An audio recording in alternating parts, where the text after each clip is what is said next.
Hey guys, what's going on? This is Aaron, aka Stud Muffin Supreme of the Rated R Wrestling Podcast. And I know we've kind of been off schedule here lately. Kind of a lot of things have been happening, but looking forward to get back in the saddle of things here soon. In the meantime, I wanted to kind of create a video to just put on the channel, just kind of put some content out there. I would like to say that I've been a big fan of wrestling booking videos in the past. Great famous example of that, Adam Beyond Pied, I hope I pronounced that right, of the former Walt Culture. He used to do how Adam should book videos, and I was always a big fan of those. And so what I'm going to do today, based on the thumbnail and the picture and all that stuff, obviously we're talking about the Bloodline. Now, it looks like the Bloodline is back together in not full force, because you've got Roman Reigns, Jimmy and Jey Uso, and now recently Jacob Fatu. And the thing about the Bloodline is, at one time, it was considered the best thing going on in pro wrestling. 2002 to 2003 was probably at its peak. It crescendoed pretty much at WrestleMania 40 when Cody Rhodes defeated Roman Reigns in Bloodline Rules. And a lot of people said it started going downhill after that. Now, there is an argument to be made that that is a true statement. I personally feel like the Bloodline stuff definitely is not as hot as it once was. And it's created a lot of divisiveness among fans now, because there are fans that are complaining, oh God, this is the Bloodline all over again.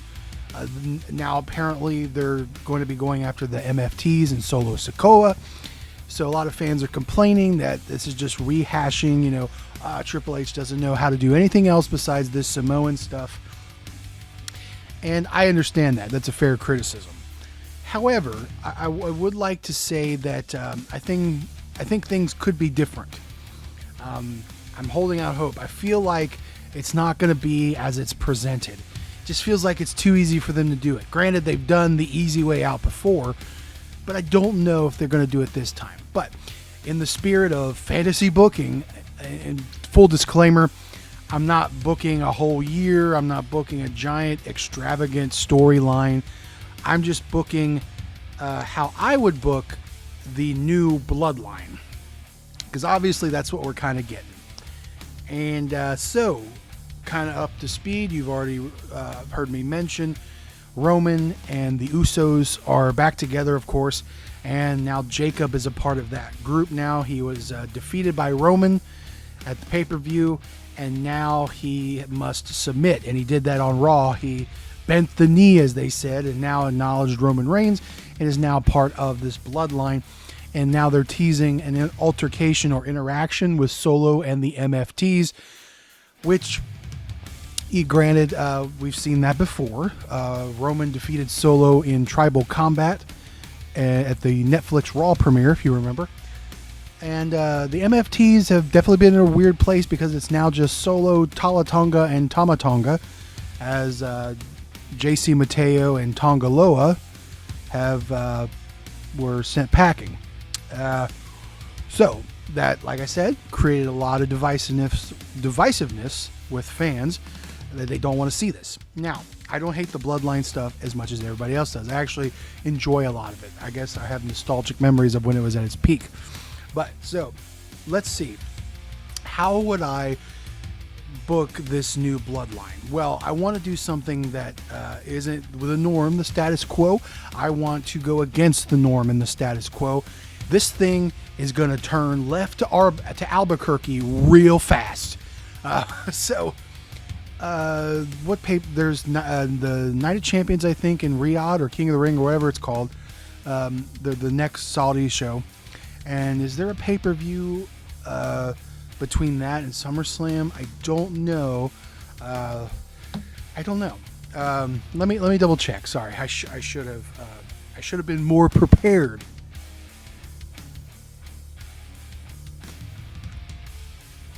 Review schedule.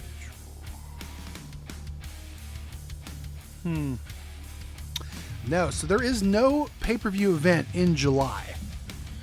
Nothing that's leading up to. So after this Riyadh show, we're going straight to SummerSlam. I don't want to do this at SummerSlam.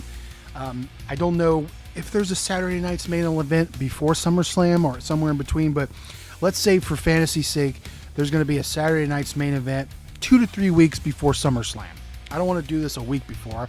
Well, maybe you could do a week before, but no more than 2 weeks. Okay, let's just do 2 weeks.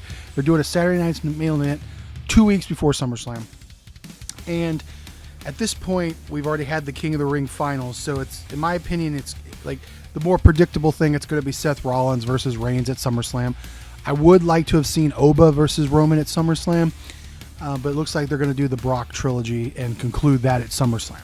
So for argument's sake, let's say Seth's winning King of the Ring.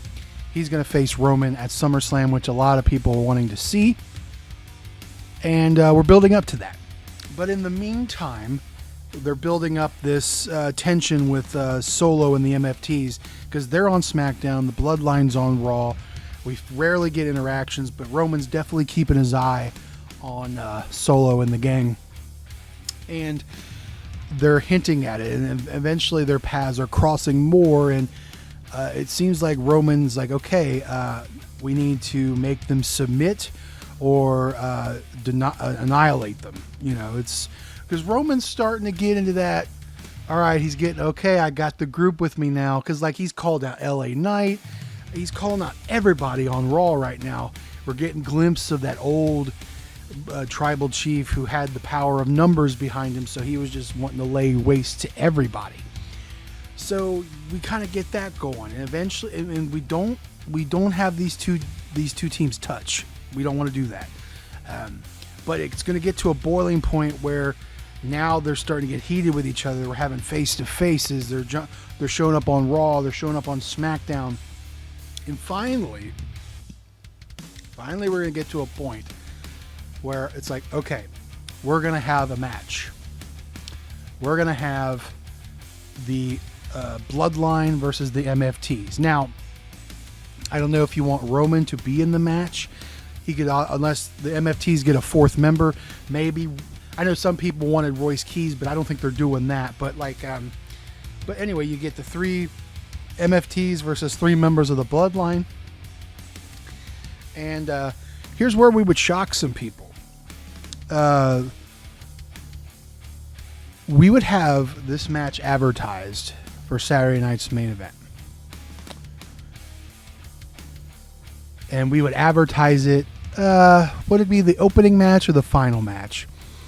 If you do this in the final match, the main event, this could piss off some people who paid to see a match, but screw it. Anyway, I want unpredictability, right? So this match is scheduled to be the main, well, actually, no, let's make it the first. Let's make this, it's going to be the opener. And they do the entrances, and then let's just say, for argument's sake, Roman's teaming with the Usos and Jacob Fatu's in their corner against Solo, Tala, and Tama. We get in the ring. Looks like it's going to be built up. There is a little bit of reluctancy with Solo, it seems like, over the upcoming weeks leading to this match. But they're not doing like guerrilla warfare attacking each other. And then this match goes to start, and Solo surrenders. Like, just, we surrender. We're not doing this. And obviously confuses Roman, who's like, no. We're doing this match because if you lose, you have to acknowledge me. Or because it's either if Roman and them win. Sorry, I didn't structure this well. Obviously, if Roman and them win, the MFTs must acknowledge and join the Bloodline. But Solo's like, you know what? No, we're not going to fight. I realize that I can't beat you. I've never been able to beat you. And just act real pussyfoot, right? And then they surrender. And they're like, oh, okay. So, but Roman's like, no. Okay, you're going to surrender to me. That's fine. But, these people aren't going to leave here without seeing something. So I'm going to go talk with Pierce and Nick Aldis. And I don't care who, because I can see Roman saying this. Whoever's in the main event, sorry, you're getting bumped, because tonight in the main event, we're changing it. On Saturday night's main event, Solo and the MFTs, they're going to acknowledge their tribal chief, and they're going to join the Bloodline. And then we get to that. And I mean, some people are really confused. It's like, well, why is this happening all of a sudden? Why is Solo and them just all of a sudden surrendering and joining the Bloodline? And then we get to that ceremony at the end of the night. And this is where we crank it up. Because like Julius Caesar, Roman Reigns is going to be betrayed. Because everybody is going to kick the living dog shit out of Roman Reigns live and in living color in front of the world on Saturday night's main event in the closing segment. This was all a ruse. Solo surrendering to, put Roman's guard down. You play on the idea of Jacob being a double agent. Why is he acknowledging Roman all of a sudden? And then the Usos, who you think are not going to do anything, they turn heel and they do the beatdown. And what this is going to accomplish, and I want blood. I want Roman beat in a heap. And here's the cool thing about what I would want to do also, is that like throughout the night, we get these backstage segments, because we started out with the surrender at the beginning, and we're going to close out the show with the ceremony. Solo is backstage with Roman. He's like, listen, I want to make this special. This was a last minute call, but I got some boys coming over. And I don't even know, maybe Zilla might be in that this time. Maybe throw him. If not, get a bunch of big jack-looking Samoans or people that look like Samoans. Have them as like tribal guards or something. Like, they don't have to be dressed up like Samoan, like stereotypes. But they could be there. And their goal is to make sure the sanctity of this is fine. Roman be like, okay, I like the initiative. I like that. But what this does is these dudes stop anybody from getting involved. Like they're stopping security. There might be a few wrestlers that come out to try to stop this. No, they wipe them out, because Jimmy and Jay might throw some super kicks out. Jacob will go out and help take out anybody that tries to interfere, and they just lay a prison beating on Roman Reigns to the point where he's bleeding. I'd like some blood, just to destroy him. Just to shock the world. Game of Thrones Red Wedding is what I'm probably going to go for. What I'd like to go for. And the thing is, we're not creating a new Bloodline. So as much as I said I'm rebooking the Bloodline, I'm rebooking it up to this point. Because no more. The MFTs are still going to go continue to do their thing, but this gives them a little bit of an edge more. We've got a newly healed Jimmy and Jay with Jacob. They could sort of be, they don't have to be a trio per se, but this gives a new deal to them. So Usos are heel. We stop the eating for a while. I don't know. Do you want? We have Jacob in the background, obviously waiting for Roman, because obviously Roman's scheduled to face Seth at SummerSlam, and that's sort of like the unpredictability, because now Roman's heading in to Seth, because while all this stuff is happening with Solo and them, which is off and on because they're on separate shows, he's still dealing with Seth on Raw, and we get Seth taking advantage potentially of Roman Reigns and winning the world title. I don't think Seth should go heel or join this group. That shouldn't happen, but it should sort of be a whole conglomeration, as they should say, of all these different sins being paid back to Roman Reigns. Like he's paying for all of his sins. It's just all this stuff's happening at the same time. And you could write Roman Reigns off for a while, because that would cap in the summer, so he can go off and do what he needs to do, and then you could have him come back and then go after Jacob again, or we could get revengeful babyface Roman Reigns against a newly healed Jay, because this could be the heel Jay could now cause Jay to become a bigger threat. He could be a better top heel now that he's more serious. I'd like to see that serious side of him and Jimmy together. And then you have Jacob waiting. Obviously Jacob and Roman, they probably won't be done. Roman's going to want to go after Jacob, because Jacob was the first one before Solo to acknowledge Roman Reigns and give Roman that false sense of security. And then, whatever you want to do with the MFTs, it looks like Tama Tonga's fixing the split. It looks like that's kind of what I'm looking at there. So, they're just, it's not a giant faction forming, but it's the MFTs Jacob and the Usos have legitimate gripes against Roman because Roman was a tyrant. So plus they're brothers. Solo and the Usos are brothers, so they're gonna unite and conspire and take out Caesar. So that's my fantasy booking of that. Like I said, I'm not a professional fantasy booker. This is just what I would like to see. This is how I would wrap it up, this whole deal. It wouldn't go anywhere past SummerSlam.